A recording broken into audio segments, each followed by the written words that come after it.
Sequência ao nosso estudo sobre adoração bíblica.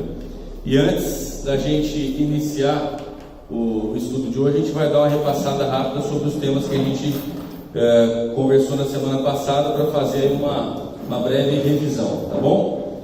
Antes disso, vira para o irmão que está do seu lado e diga para ele: presta atenção na aula. Isso. Presta atenção. Vamos lá, presta atenção na aula. Bom, vamos lembrar então o que a gente conversou semana passada. A gente passou pelos vocábulos bíblicos de adoração para a gente conseguir compreender o que está por trás do sentido da palavra adoração ao longo das Escrituras, Antigo Testamento, Novo Testamento. Vamos lá, Juninho, aperta o botão aí. São três, a gente abordou três principais, tem pelo menos outros dois que aparecem numa menor quantidade de vezes, mas a primeira, o sentido de prostrar-se, de render-se. A segunda, Rafinha, por gentileza, use a sua bela voz. Prestar culto e servir. E a terceira, Ítalo, melhorou da semana passada para essa. Vejo que o irmão está com mais disposição, né? Muito bom, Deus abençoe, viu? Bom no dia de hoje, aniversário da patroa, né? Legal. Vamos lá então, só para a gente passar rapidamente pelo sentido de cada uma para a gente seguir. Lembre-se, a gente não falou sobre nenhuma definição, porque na Bíblia nós não encontramos uma definição de adoração. Adoração não existe. Então por isso que a gente está tentando entender, compreender o sentido da palavra, para quem sabe ao final desses encontros a gente construir ou sugerir juntos uma definição para adoração a partir disso tudo. Então, prostrar-se, render-se, ele aparece 58 vezes no Novo Testamento. Tem o sentido original de beijar.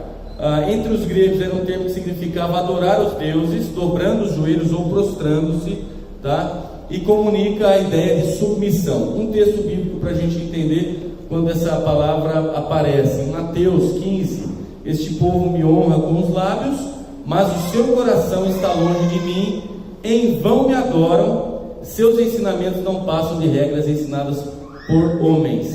Então a gente vê aqui o em vão me adoram, entendendo inclusive a possibilidade de existir uma adoração inútil, uma adoração vã. Lábio dizendo uma coisa, mas a postura de submissão inexistente, interior desconexo do exterior. Aperta o botão, Juninho.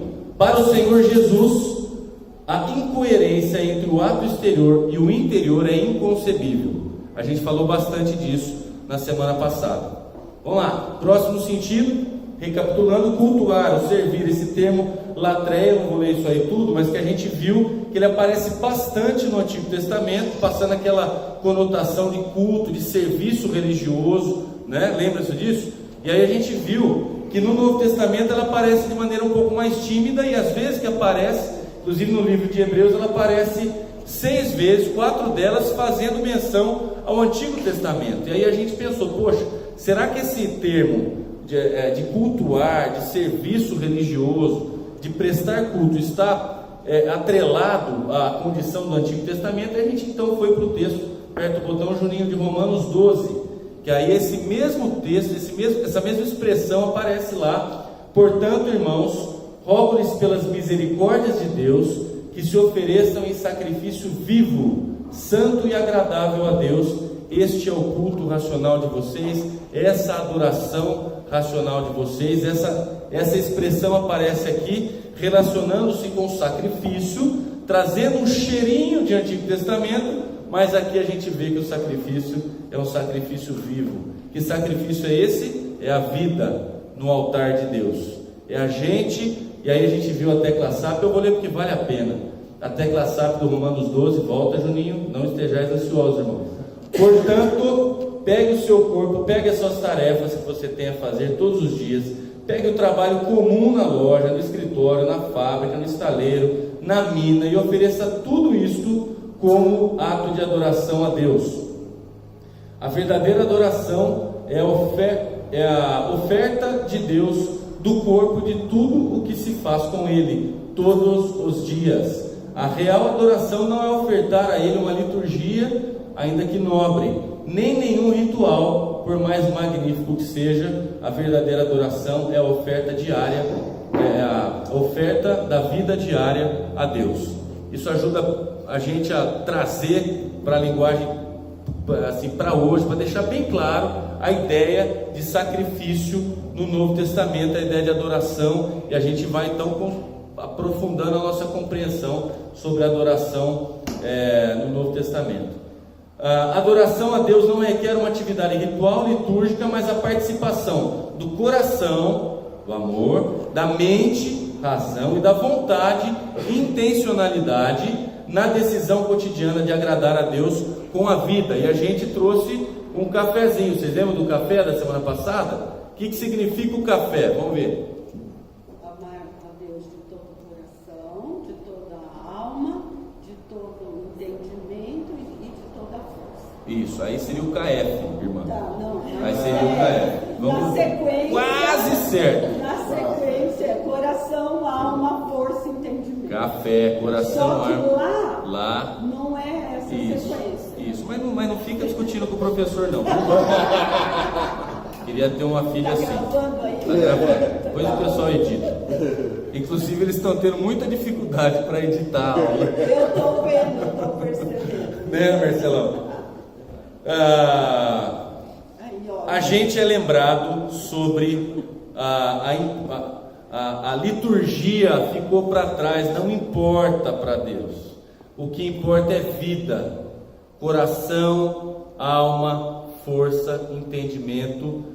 Eu e você no altar de Deus como sacrifício vivo, e como somos vivos, cuidemos para não fugirmos do altar, porque quando o sacrifício morre, ele não sai de lá, mas que o sacrifício vivo é mais difícil, e isso é que agrada o coração de Deus. Terceiro ponto, reverenciar e temer. A gente viu que essa expressão, ser bem, deve ser assim, né? É um vocábulo que trazia conotação, uma certa conotação de superstição, e por isso ele deixou de ser usado. Ele veio a ser usado depois, mais para o final ali do Novo Testamento, porque o pessoal, os tradutores ali da Septuaginta, que é a versão grega do Antigo Testamento, tinham receio de passar uma conotação equivocada ali, usando essa expressão para representar a adoração, né? Mas enfim, depois da vida de Cristo, a gente já consegue, essa expressão recebe uma conotação um pouquinho diferente e passa então a ideia de reverência, de temor. A gente vai ver já o que significa um profundo temor, o que significa o temor a Deus. A gente viu aqui que talvez quando se fala temor, pensa assim em medo, e a gente viu que não é exatamente isso. Olha o texto de João, vai lá, Juninho. Trazendo essa conotação neotestamentária dessa expressão. Sabemos que Deus não ouve a pecadores, mas ouve ao homem que teme e pratica a sua vontade. Que temor é esse? Aperta o botão, Juninho. Adoração envolve um íntimo temor, uma reverente preocupação com o que agrada a Deus. Temor tem a conotação de algo profundo, íntimo, dentro do coração, aquele receio de desagradar o coração do Pai. Não pelo que pode acontecer comigo, isso está mais para medo, mas como resposta ao grande amor e à graça de Deus. É resposta a Deus. Então eu não quero ferir aquele que abriu mão da sua glória por mim, por amor a mim. Dá para perceber a diferença entre o medo e o temor? Entre o medo e o temor. E o medo aprisiona. O medo aprisiona. O Evangelho não é o Evangelho da prisão, é o Evangelho da liberdade. Por isso que nós precisamos compreender o que é temor, porque se a gente não compreendeu ainda o que é temor, nós não compreendemos o amor de Deus, nós não compreendemos o Evangelho da graça de Deus. Isso é legal a gente entender, que a adoração tem muito a ver com essa compreensão. Fazer por medo não chega ao coração do Pai. Fazer por temor agrada profundamente o coração do Pai. Desde quando eu virei pai, eu comecei a entender um pouco melhor algumas coisas. Quando o filho faz alguma coisa porque ele tem medo de apanhar, então se você não está perto, ele não vai fazer. Você não vai ver e ele não vai apanhar. Pessoal de casa, aqui a gente bate nos filhos. Não edita não, Marcelão. Não é que bate, a gente disciplina, tá bom? Às vezes bate. A historinha da sandália da dona. Eu tenho um testemunho depois ao final. O chinelo da dona Ana. O chinelo. O chinelo da dona Ana. Chinelo, mas depois eu conto no final. Mas não é diferente? Não estejais ansiosos. Não é diferente quando. E que você vê quando o filho obedece, porque ele entendeu. Ele entendeu. E ele não quer chatear você como pai. É muito diferente. Isso foi o que a gente conversou semana passada, tá bom? Quem não estava aí já lembrou, né, Nina? Deu para entender, Nina? Então nem perde seu tempo ouvindo a aula, tá? Tá aqui. Vamos para hoje. Gente, olha só a capa da revista Exame do início do mês de maio. Olha o tema da reportagem principal: a força do propósito.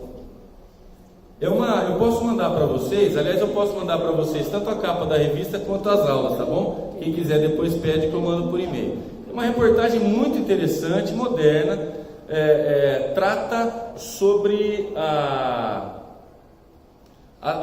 busca das pessoas por propósito e as empresas, então, que oferecem um propósito, que têm um propósito claro, são empresas que conseguem envolver o funcionário e fazer com que o funcionário, identificado com aquele propósito, então trabalhe mais feliz. Basicamente é isso. Eu vou pedir para algum abençoado irmão pegar um copo de água lá para o professor, por favor. Isso. Muito obrigado. Já sabe. Vamos lá? Olha só, as pessoas estão tão sem propósito que para trabalharem e viverem melhor, buscam propósito em empresas. Se você ler a reportagem, você vai entender melhor. Elas buscam propósito nas empresas. Então a empresa tem uma determinada bandeira, né? A bandeira da defesa da diversidade, por exemplo. A pessoa então se identifica com aquilo e aí ela vai trabalhar naquela empresa e ela vai feliz, porque é uma empresa que acredita naquilo que ela acredita. Se mudou o diretor, o presidente, e mudou, ela já não vai mais feliz fazer a mesma coisa. É um negócio meio estranho, né? Mas é assim, e isso faz sentido, pelo menos é o que dizem, né? E na medida em que vai se repetindo a mesma coisa, muitas vezes passa de fato a fazer sentido. E notem que a busca por propósito, ela é tão antiga quanto a resposta. O manual do fabricante nos revela isso. Dá um oi para a câmera aqui para todo mundo ver quem foi que trouxe. Trouxe 2 copos, viu? Poderia ter sido um. Vai economizar, ser mais. Isso. Ecologicamente correto. Na próxima traz um só, tá, irmã? Na próxima, então, traz o seu copo. Usamos um.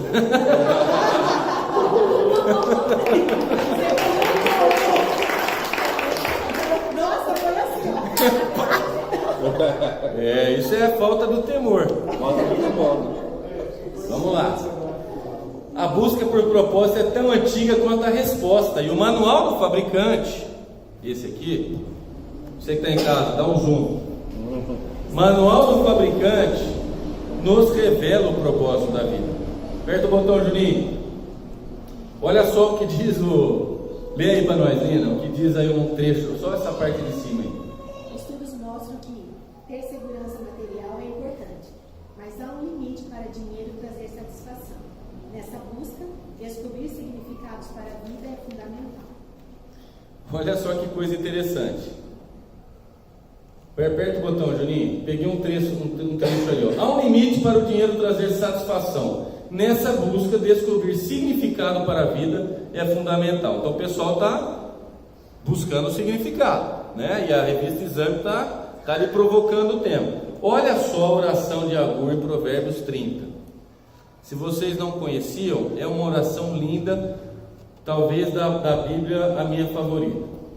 2 coisas eu peço que me des antes que eu morra. Mantém longe de mim a falsidade e a mentira. E não me des nem pobreza, nem riqueza, dá-me apenas o alimento necessário. Quem que tem coragem de fazer uma oração dessa hoje? Dê-me riquezas sem riquezas. Ele pede: não me dê riquezas. Ele tem a razão pela qual ele não quer. Ele não quer correr o risco de se afastar do Pai, nem por uma nem por outra. Isso está escrito faz bastante tempo. E o pessoal está publicando aí. Olha que descoberta! Há um limite. Olha que sabedoria. Há um limite para o dinheiro trazer satisfação. Mas o texto foi citado na matéria? Não. Isso eu estou trazendo. A matéria. É que o pessoal, o que eu quero trazer aqui é a revista trazendo temas como se novos fossem. E a coisa antiga, mais antiga que todos nós aqui. Vamos lá, um pouco menos antiga do que o irmão Ricardo aqui à frente. Próximo. Aperta o botão aí, Juninho. Eu vou apanhar. Olha só, pesquisas recentes também mostram que enxergar significado na própria rotina ajuda a aumentar a produtividade e a longevidade. Significado na rotina. Aí eles colocam lá, reduz, fica mais engajado, reduz o risco de doença, né? Olha quanta novidade. Olha quanta novidade. Pessoa com sentido, com significado, tem uma qualidade de vida melhor. Aperta o botão, Juninho. Esse é o começo da reportagem, a força do propósito, né? Aperta o botão, Juninho, que eu transcrevi uma parte. O que as pessoas podem fazer para ter uma vida plena, uma vida mais feliz? Isso está lá no subtítulo, né? Volta lá, Juninho. Está vendo ali? Não sei se dá para vocês verem, mas aquela última pergunta: o que as pessoas e as companhias podem fazer para ter uma vida mais plena, mais feliz e mais lucrativa? Ele bota lucrativa aí, porque é uma revista de negócio, né? É curioso, né? Mais lucrativo, mas ali atrás eles estavam dizendo que talvez o excesso de lucro pode não ser tão interessante para a vida. Olha só uma contradição que aparece na reportagem. E volta lá. E lá atrás, há muito tempo, no final do seu livro de sabedoria, no final do Eclesiastes, o sábio conclui o seguinte: agora que já se disse tudo, aqui está a conclusão. Teme a Deus e obedece aos seus mandamentos, porque este é o propósito do homem. Teme a Deus e obedece aos seus mandamentos, porque este é o propósito do homem. Faz bastante tempo que isso aí está registrado no manual, só que o pessoal não está muito interessado em buscar a resposta no lugar certo. Olha a palavra teme. Acabou de fazer a revisão, né? Teme a Deus. Vamos lá, Juninho. Olha que frase interessante dita pelo Bertrand Russell, que é um filósofo inglês ateu. Um dos grandes pensadores do século XX. A menos que se admita a existência de Deus, a questão que se refere ao propósito para a vida não tem sentido. Se ele não acredita em Deus, então para ele a vida não tem sentido. Para o sábio do Eclesiastes, a vida não tem sentido. No final ele vai entender: opa, tem sentido em Deus. Tem sentido em Deus. Vamos lá. Segue. Olha só que texto lindo de Colossenses 1,16: pois tudo, absolutamente tudo nos céus e na terra, visível e invisível, todas as coisas começaram nele e nele encontram o seu propósito. Nele encontram o seu propósito. Essa é a revista que nós temos que examinar. Faça o seu exame aqui. É um pouquinho mais grosso, né? Aqui a gente dá uma resumidinha no que importa, mas o nosso exame está aqui. Propósito, a força do propósito está aqui, está em Deus. 1 Pedro: vocês, porém, são geração eleita, sacerdócio real, nação santa, povo exclusivo de Deus. Para quê? para anunciar as grandezas daquele que os chamou das trevas para a sua maravilhosa luz. Propósito.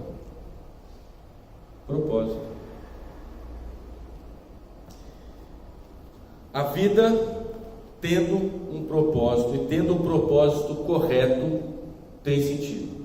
Nós estamos falando aqui sobre adoração. Nós estamos falando aqui sobre temer a Deus. Nós estamos falando aqui sobre cultivar relacionamento com Deus, sobre render-se a Deus, sobre render o que eu penso, o que eu acho, o que eu desejo a Deus. Nós estamos falando aqui sobre adoração. Então, em última análise, espero que o pessoal da Exame não veja, senão eles vão querer fazer uma reportagem.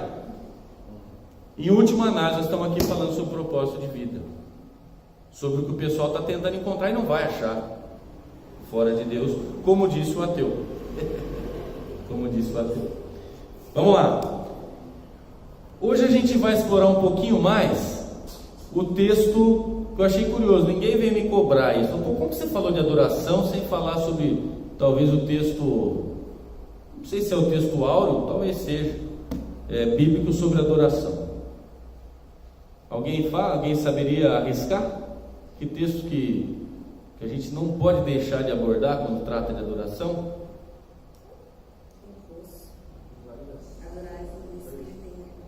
Poço. Que poço de sabedoria, gente. Isaías 6 também, irmão, mas isso não vai ser hoje, isso é bom. Jesus conversando com a mulher do poço, quando ele fala sobre adoração.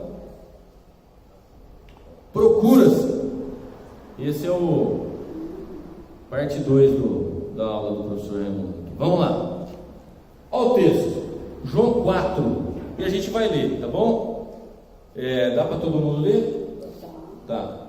Então, vamos dar uma lida. Eu queria convidar você a ler e a prestar atenção, se você conseguir. Nossos pais, ou nossos antepassados, adoraram neste... Bom, vamos lá, só para... Não vou gastar tanto tempo contextualizando, é uma história bem conhecida, depois você pode ler o texto inteiro, mas Jesus teve um encontro improvável com uma mulher samaritana. Jesus judeu, ela samaritana, né? Um encontro improvável que no final até os discípulos, quando chegaram, falaram: o que está acontecendo aqui, né? Então Jesus está conversando com uma mulher samaritana no poço de Jacó, ela indo lá buscar água. Tem aquela... Nós não vamos abordar aquela parte quando ele fala da água viva, nós vamos nos ater à parte do texto que trata sobre adoração, tá? Nossos pais, então antepassados, adoraram neste monte, mas vocês, judeus, e sua mulher dizendo para Jesus, dizem que Jerusalém é o lugar onde se deve adorar. Jesus então declarou: creia em mim, mulher, esta está próxima a hora em que vocês não adorarão o Pai nem neste monte, nem em Jerusalém. Vocês, samaritanos, adoram o que não conhecem, nós adoramos o que conhecemos, pois a salvação vem dos judeus. No entanto, está chegando a hora, e de fato já chegou, em que os verdadeiros adoradores adorarão o Pai em espírito e em verdade. São estes os adoradores que o Pai procura. Deus é espírito e é necessário que os seus adoradores o adorem em espírito e em verdade. Disse a mulher: eu sei que o Messias, chamado Cristo, está para vir. Quando ele vier, explicará tudo para nós. Tcharam! Então Jesus declarou: eu sou o Messias, eu que estou falando com você. Surpresa! Olha que interessante a reação dos discípulos. Naquele momento, seus discípulos voltaram. Eles tinham ido para a cidade, não tinha iFood na época, então eles tiveram que buscar rango. E aí eles voltaram e ficaram surpresos ao encontrá-lo conversando com uma mulher. Olha que texto interessante, em que Jesus, o nosso Senhor, o nosso Salvador, fala categoricamente sobre adoração. Ele fala coisas preciosas que devem chamar a nossa atenção aqui, se nós de fato desejamos saber um pouco mais do que é adoração, e da adoração bíblica e da adoração que agrada a Deus. Antes da gente falar, eu queria abordar 3 pontos. Primeiro, olha só, volta lá, Juninho, versículo 20, volta lá, Juninho, mais um. Nossos pais, nossos antepassados adoraram neste monte. Eles ensinaram que é nesse monte que eu tenho que adorar. Vai para frente, Juninho. 2. Nossos pais nos ensinaram que devemos adorar nesse monte. Primeira pergunta para a gente: o que você e eu, o que nós fomos ensinados pelos nossos pais ou pelos nossos antepassados, pelas pessoas que nos antecederam na fé? Essa é a conotação, mas que ainda não foi ensinado por Jesus. Já se fez essa pergunta? O que você aprendeu das pessoas, mas que você talvez ainda não tenha aprendido de Jesus?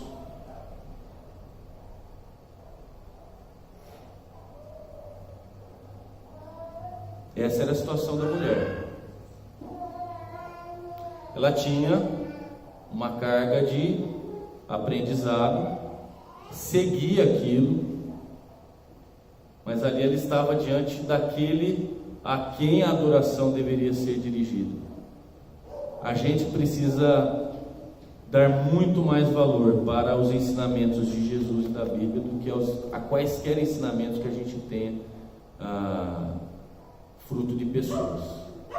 Em última análise, nós precisamos filtrar todos os ensinamentos à peneira da palavra do Senhor de Jesus. Todos, seja de quem for, da pessoa que você mais respeita, você precisa submeter aos ensinamentos de Jesus. Segundo ponto: creiam em mim. Ela trouxe para Jesus uma controvérsia. Ué, nós os samaritanos adoramos aqui, vocês judeus adoram ali. E agora, onde que a gente deve adorar? Essa era uma controvérsia, essa era uma dúvida dela, essa era uma discussão entre os povos. Quais são as controvérsias de hoje? Talvez elas sejam em menor número, porque sem que a gente perceba, a gente está num ambiente em que cada um tem a sua verdade, né? Não existe mais a verdade, existem verdades. Isso, então eu tenho a minha verdade, você tem a sua, respeita a sua, você respeita a minha. E as controvérsias parece que elas vão se diluindo, ou a gente vai dando gradativamente menos importância a elas. Mas quais são as controvérsias de hoje? Talvez em você mesmo. Jesus disse para a mulher: creia em mim. E ele diz para nós: creia em mim. Se qualquer dos ensinamentos que você teve até hoje não passar pela peneira de Jesus, ele diz: creia em mim. Ou seja, na linguagem de hoje, vem comigo que é sucesso. Vem comigo que você brilha. E no vocábulo bíblico brilha mesmo, né? Porque a gente tem que brilhar como luz. Creia em mim. Terceiro, esqueçamos as controvérsias tradicionais e aprendamos com Jesus e detenhamos-nos em Deus. Aprendamos com Jesus e detenhamos-nos em Deus. Só uma figura curiosa. Imagina a figura de um homem diante das cataratas do Iguaçu. Todo mundo aqui já teve a oportunidade de ver aquilo, as cataratas do Iguaçu. É uma coisa maravilhosa, né? É uma obra suntuosa. A grandeza de Deus está ali na nossa frente. É como se alguém diante das cataratas do Iguaçu, daquela beleza, daquela imensidão, daquele poder da natureza, ele começa a reclamar do asfalto que leva,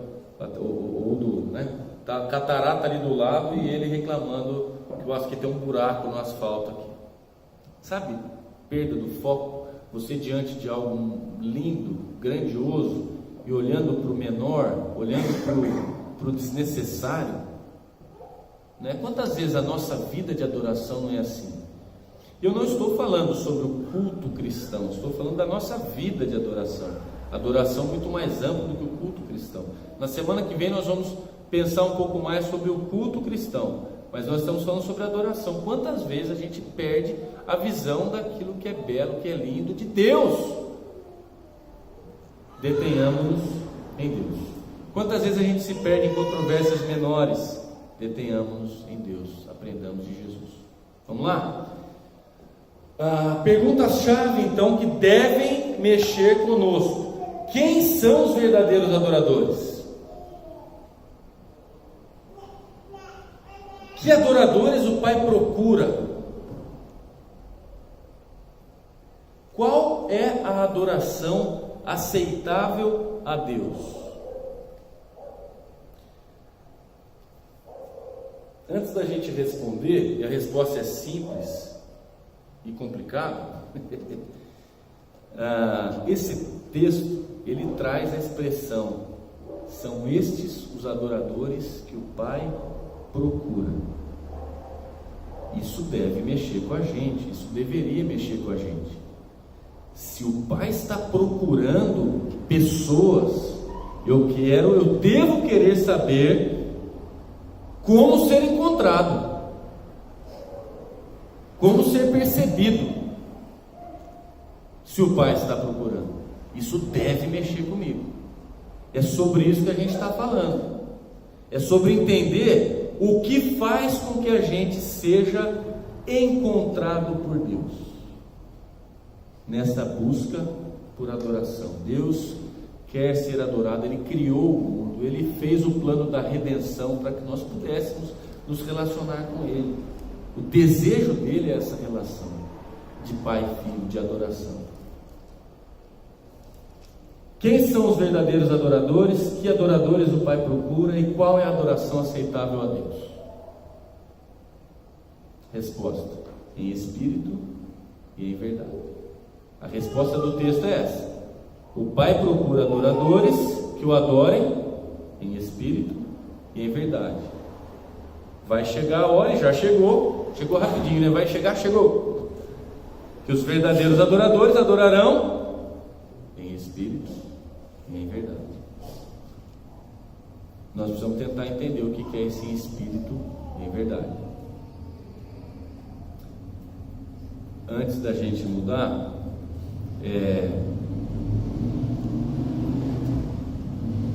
essa não é uma explicação, como eu disse, ela é simples e é complicada. Eu não tenho a pretensão aqui de esgotar um tema, de trazer a palavra final, o ponto final. Eu trago algumas considerações e convido vocês a pesquisarem, estudarem, orarem diante de Deus para compreenderem isso no coração de vocês.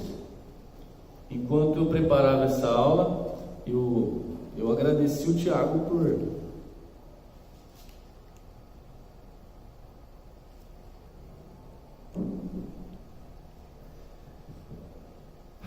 por ter convidado. Peraí, deixa eu usar água.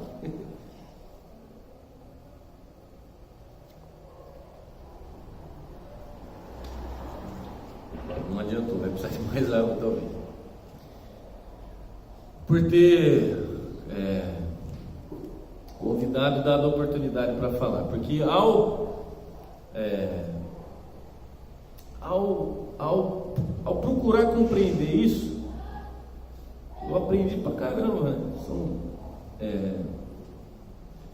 temas que, como eu disse, são centrais para nós, devem ser centrais para nós, e a gente às vezes até como expressão em canções fala em espírito e em verdade, mas nem sempre tem a compreensão do que isso significa. E às vezes não tem, porque talvez, como eu disse, é simples e é complicado, e talvez não tenha porque a gente se acostuma com expressões, né?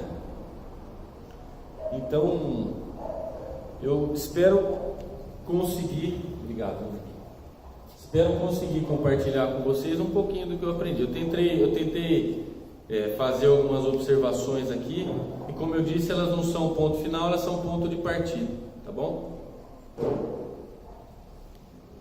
Vamos lá. Em espírito.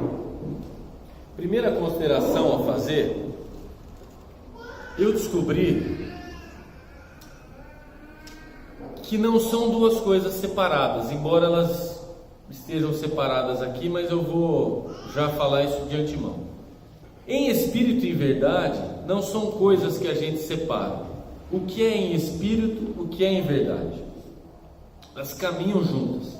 Elas podem ter conotações um pouco distintas, e é por isso que elas estão separadas, mas elas não têm como conviver, elas não têm como acontecer separadamente. Você lembra do quiz da semana passada? Que tinha o interior e o exterior? Ali, essas coisas podem acontecer separadamente. O interior numa direção, o exterior em outra. Em espírito e em verdade não tem como fazer o mesmo quiz, né? Isso aqui é em espírito, mas não é em verdade. Isso aqui é em verdade, mas não é em espírito. É em espírito e em verdade. Caminham juntas, tá? Então não queira, a gente volta a dizer, nós vamos pensar um pouquinho sobre cada uma das expressões, mas não adianta a gente querer compreendê-las de maneira separada, tá bom? Em espírito. Considerações. Primeiro, Deus é espírito, em minúsculo, em contraste à matéria, ao tangível. Espírito no sentido de Deus não ser matéria, de Deus não ser coisa que os sentidos captam. Deus é espírito, tá? E por que em minúsculo? Obviamente o Espírito Santo é Deus, mas o que o texto está querendo nos ensinar não está relacionado ao Espírito Santo. Nós não podemos esquecer que aqui Jesus está respondendo a pergunta da mulher samaritana. Então nós precisamos entender a resposta de Jesus dentro do contexto da conversa. Nós estamos lendo um monte de tempo depois, que a Bíblia inteira já revelada para a gente, né? Hoje a gente pode ler isso aqui e tentar compreender um monte de coisa, mas ali Jesus está falando com uma mulher samaritana, que está preocupada em saber em que lugar que ela vai adorar. Os antepassados dela falavam que era num lugar, judeus em outro, e aí, onde é? Então Deus é espírito. Como Deus é espírito, a nossa adoração deve ser em espírito, ou seja, deve ser uma adoração espiritual. Como Deus é espírito, Deus não está preso a lugares. Essa é a resposta, talvez é de cara, né? Onde que eu adoro? Deus é espírito. E você não precisa se preocupar onde você vai adorar, porque Ele é espírito. Então a adoração é espiritual, não é aqui ou acolá. O Messias chegou e eu estou mudando aqui. A partir de agora, meu amigo, não é só em Jerusalém. A adoração é espiritual. A gente volta a dizer, a gente está vendo isso muito depois. Você imagina que essa conversa é uma conversa de Jesus com uma mulher, uma conversa corriqueira, mas o paradigma é outro. Como Deus é espírito, Deus não requer, Ele não aceita ser adorado por qualquer representação física, que obviamente é limitadora. E aqui também é uma conotação, traz uma carga que para nós talvez a gente não consiga compreender de cara, mas os samaritanos tinham uma representação física no culto deles, eles tinham um ídolo. Então o que Jesus está dizendo? É em espírito, ou seja, não é mais aqui ou ali. Também você não pode, eu não quero mais, você não precisa, eu não quero nenhuma representação física. Você não precisa construir nada para me representar, porque a adoração é espiritual. Você não precisa trazer isso para o plano físico, para o plano tangível, para o plano do visível, porque a adoração ela não acontece nesse plano, ela é espiritual. Faz sentido? Está fazendo sentido? Aí tem tem um contraponto que alguns utilizam, que diz o seguinte: para que ela não seja tão desfocada, aquilo é colocado como se fosse um centralizador de foco, né? Mas ocorre idolatria ao fazer isso. Sim, exatamente. Você desvia. Eles não querem desviar, mas acabam desviando. Na verdade, por que desviam? Porque qualquer representação física limita. Como que você faz uma representação física do Deus Todo-Poderoso, do grande Deus Criador dos céus e da terra? Como que você traduz tudo aquilo em algo? Você limita, você desvia, e isso é adoração vã. Nossa adoração deve ocorrer em espírito, com E minúsculo. A gente já falou sobre o E minúsculo, ou seja, no interior, no centro das motivações, na mente e no coração. Ali começa, ali brota, é ali que acontece. A gente viu semana passada que se acontecer fora, mas se não acontecer ali, não é adoração. Deve brotar no íntimo através da influência do Espírito Santo e chegar ao Pai por intermédio ou pelos méritos de Jesus, do sacrifício de Cristo.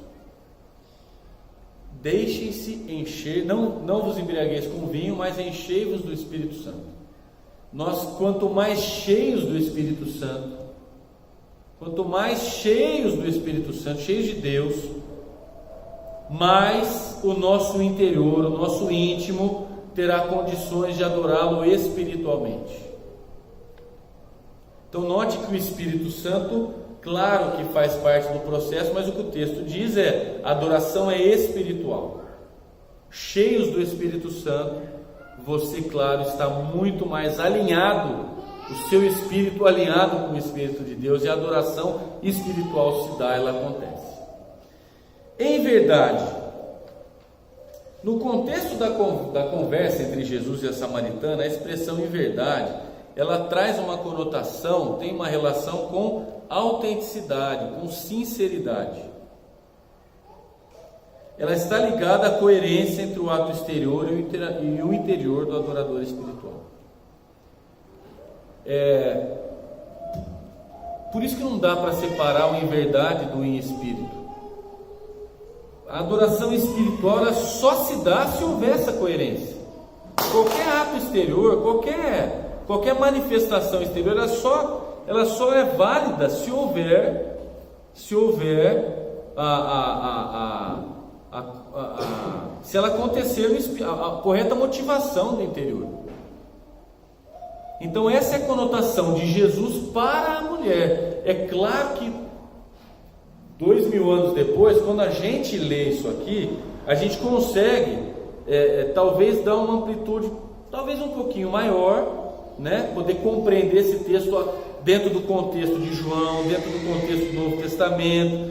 Em João a gente vê a verdade sempre sendo relacionada à pessoa de Jesus, né? É em João que Jesus fala: eu sou o caminho, eu sou a verdade e eu sou a vida, né? E conhecereis a verdade, e a verdade vos libertará.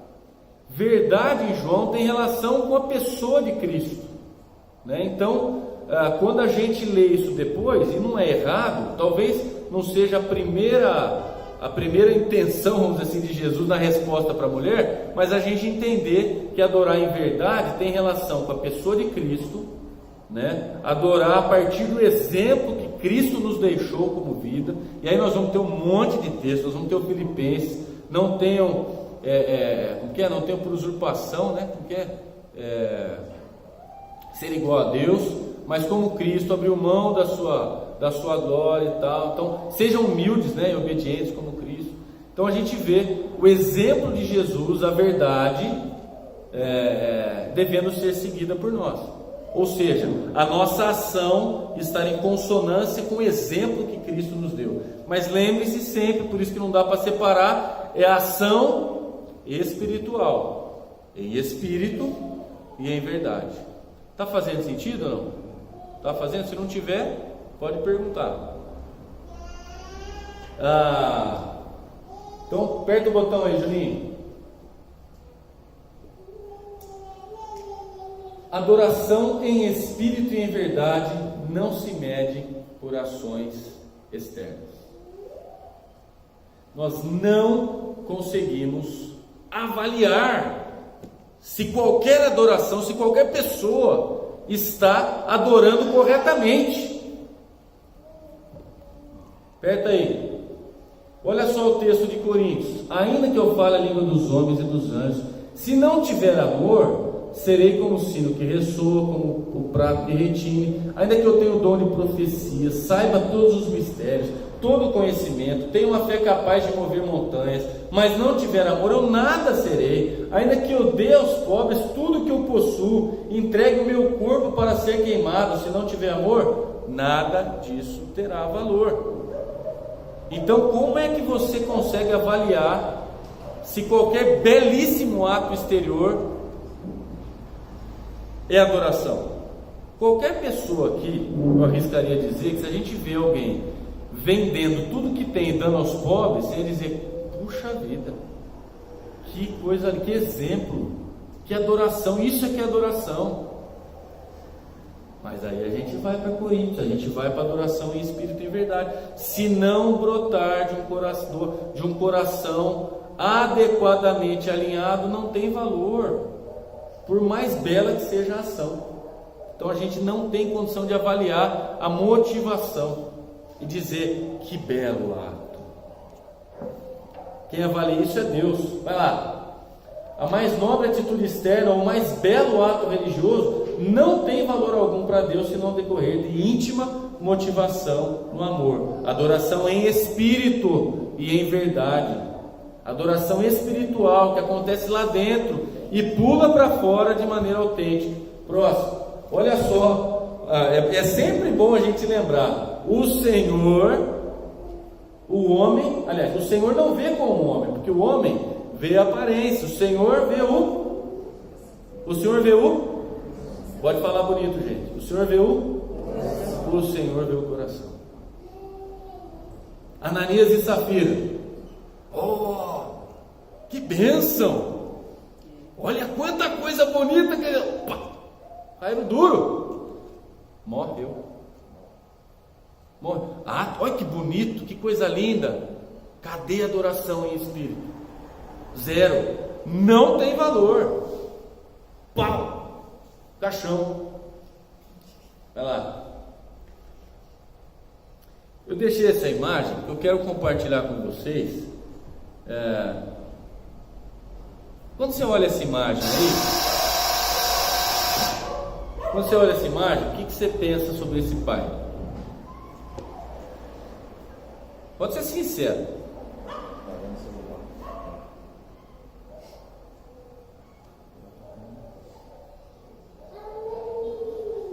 Pode falar em verdade. Pode ser sincero. O que você pensa desse pai? Não está dando a devida atenção para o filho. Não está aproveitando um tempo precioso com o seu filho. Só está ali. Que pai desnaturado, né? Eu não vou pegar o exemplo do pai, mas vou pegar um exemplo meu. Como esses tempos atrás a gente foi fazer um passeio, né? Nós passamos uns dias num hotel e 2 dos dias eram dias de semana. Em um determinado momento eu olhei para as pessoas ao redor da piscina. Olha, sem brincadeira, acho que uns 80% das pessoas estavam com o celular na mão, assim, tal. Alguns com o filho do lado, outros com o filho brincando na piscina. E eu falei: pô, meu, pai desnaturado. Olha só o que está perdendo. Fica ali, ó, né? Julguei o que eu estava vendo. E de repente me veio um pensamento: bom, primeiro, não julgue por você não ser julgado, né? Mas eu fiquei pensando: caramba, e se esse pai está exatamente fazendo um esforço para estar com a família aqui nesse dia, e ao invés de estar trabalhando dentro do escritório, ele está trabalhando ali para proporcionar que o filho estivesse ali. Eu não tenho condição de avaliar isso. Muito possível. E se aquilo que está acontecendo ali é de fato o melhor para ele, para a família dele e para o filho dele? Pode ser um desleixo e pode ser o melhor. A gente sabe? Não sabe. A gente tem condição de avaliar a atitude externa? A gente não tem. Por isso que Jesus fala: não julga, não meça, porque com a mesma medida que você medir, você vai ser medido. Isso é sério. A gente não tem condição de medir, nós não podemos julgar. Mesmo porque você só viu aquele momento. Você só viu aquele momento, você só viu a foto, Deus vê o filme. E Deus vê mais do que isso. Deus vê o íntimo, Deus vê o coração. Deus pode estar se agradando muito disso e abominando alguém que está se entregando, está vendendo tudo e dando para os pobres. Se nessa, a gente vê a foto, mas se aqui houver amor, na outra atitude não houver amor, é isso aqui que é adoração. Eu e você temos condição de avaliar isso? Não temos. Se a gente gastasse o tempo e a energia que a gente usa para julgar, para avaliar, para poder nos avaliar, para poder melhorar, para poder direcionar isso para a adoração. Vamos lá. Tá aí, Juninho? O cristão que adora sem amar engana a si mesmo, mas não engana a Deus. Pode falar junto, todo mundo. O cristão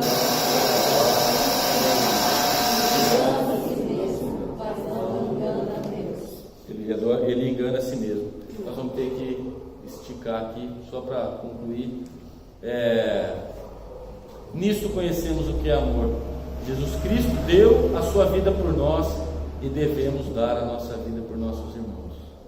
Se alguém tiver recursos materiais, vendo seu irmão em necessidade, não se compadecer dele, como pode permanecer nele o amor de Deus? Filhinhos, não amemos de palavra nem de boca, mas em ação e em verdade. O amor, do amor brotando uma ação, e aí tem virtude. E veja só, nisto conhecemos o que é o amor. Olha só a verdade, olha só Jesus como exemplo, como referência.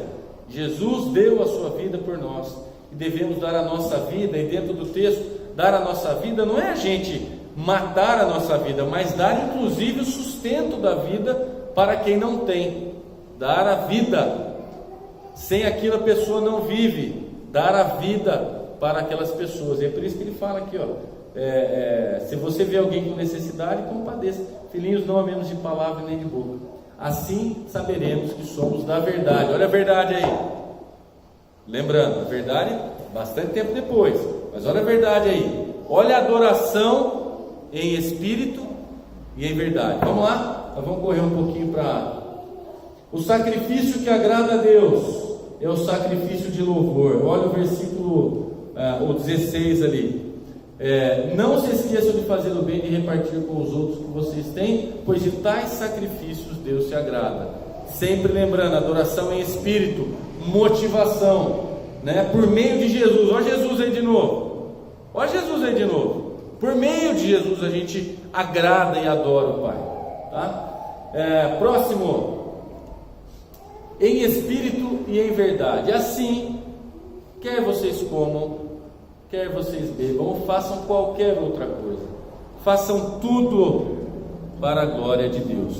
Esse versículo merece você fazer um bilhete e colocar igual aquela propaganda antiga da Calói. Lembra? Não esqueça da minha Calói. O cara abria o vaso sanitário, não esqueça da minha Calói. Ele abria a porta, atrás da porta, não esqueça da minha Calói. Tudo para a glória de Deus. Olha o propósito da vida, olha a razão para você ir trabalhar, olha a razão para a sua rotina. É fazer tudo para a glória de Deus. Se a sua empresa tem um propósito, ou se ela não tem, você tem um propósito. E você pode fazer tudo para a glória de Deus. Esse é o propósito da sua vida. No trabalho, na família, em casa, com o vizinho. O que eu estou fazendo glorifica a Deus? Sabe? Alinhar, encher, a gente se encher de Deus e se conscientizar, lembra? O café é o coração, a alma, a força e o entendimento, a intencionalidade. Eu vou fazer tudo para a glória de Deus. Comer, sim. Lavar roupa, sim. Lavar louça, que eu adoro fazer isso, sim, né, moça? Sim. Por quê? Para Paulinha? Não. Para a família? Não. Para a glória de Deus. Para a glória de Deus. Tudo para a glória de Deus. Eu vou acordar para a glória de Deus. Eu vou ter uma reunião chata, mas eu vou participar para a glória de Deus. O meu trabalho é o mais chato do mundo. Como é que eu posso fazer esse trabalho para dar glória a Deus, para que as pessoas ao redor percebam Deus sendo glorificado em espírito e em verdade? Isso é espírito e verdade. Então é uma adoração espiritual, mas que brota de dentro para fora, em espírito e em verdade. Vamos lá? Tudo na vida, exceto o pecado, pode ser feito como um ato de adoração a Deus. Tudo o que fazemos pode ser adoração, desde que façamos para Deus, refletindo o seu amor. Tudo para a glória de Deus. Eu queria chamar a sua atenção para essa expressão. Tudo na vida, exceto o pecado, pode ser feito como um ato de adoração a Deus. Eu queria deixar uma tarefa para nós. Aperta o botão, Juninho. Um belo ato de adoração nosso é escolher não pecar. No dia a dia, quando o pecado se aproxima, quando a tentação vem, e quando a gente tem a opção de escolher agradar a Deus ou cair na tentação, conscientemente eu vou dizer: Senhor, por amor a Ti, porque não tem ninguém vendo, às vezes, por amor a Ti, eu vou resistir ao pecado, show Satanás, e que isso o Senhor receba como um ato de adoração. Esta talvez seja a mais bela canção que o Senhor possa ouvir de nós ao longo dessa semana. Canções belíssimas sendo cantadas por corações corrompidos, que num momento como esse escolhem pecar, não chegam ao coração do Pai. A lição para a gente é, como um ato de adoração, escolher não pecar durante a semana.